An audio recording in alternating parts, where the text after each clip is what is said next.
বন্ধু, ঝুমার সাথে কুকিংয়ে তোমাদের সকলকে স্বাগত জানিয়ে শুরু করছি আজকের ব্লগটা। মিনি ব্লগটা দেখো, আমার ছোটো যা কিন্তু অলরেডি লেগে গেছে। আমরা দুই বউ আর দাদাভাই চলে এসেছি কাজ করতে দোকানে। নতুন দোকান নিয়েছি, তা সেই পেন্টিং করা হয়েছে, কাজকর্ম করা হয়েছে, এখন পয় পরিষ্কার করা হয়নি, সেটা করতে এসেছি, সেটা তোমাদের শেয়ার করব। দুই বউতে মিলে কাজটা শুরু করেছি। এই দেখো, ছোটো বউ কিন্তু অলরেডি কাজ শুরু করে দিয়েছে, দেখতে পাচ্ছ? ভীষণ ধুলো উঠছে। চলো দেখানো যাক। দেখো, তোমাদের দাদা ভাই ওখানে ফ্যান লাগাচ্ছে, দেখতে পাচ্ছ? ফ্যানের কাজটা করে নিচ্ছে।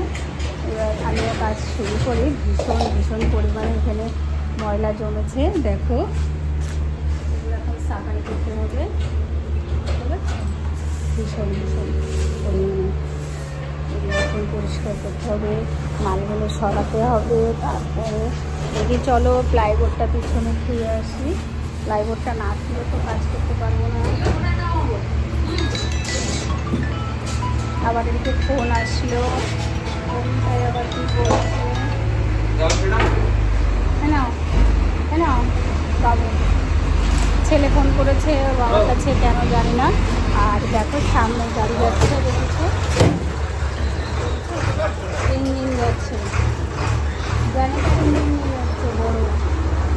বাবা কত বড় যাচ্ছে, বুঝতে পারছো? এখানে সবসময় গাড়ি আসতে যেতেই থাকে। আর দেখো, পাশের ওইটা বেরিয়েছে, তোমাকে দেখতে। আর সামনে বালু, ওখানে বালু বিক্রি হয়, এটা স্ট্যান্ড, বুঝতে পারছো? আজকে এরকমই রাখলাম। এই অবধি ব্লগটা কাজ করতে হবে তো, খালি ব্লগ করলে হবে নাকি? আর দেখো, ছোটো রানী কিন্তু কাজ করছে, বলবে আমি তোমার ফাঁকি দিচ্ছি। তা রেখে দিলাম বন্ধু, দেখা হচ্ছে পরের ভিডিওতে। Tata, bye bye. তোমরা ভালো থেকো, সুস্থ থেকো।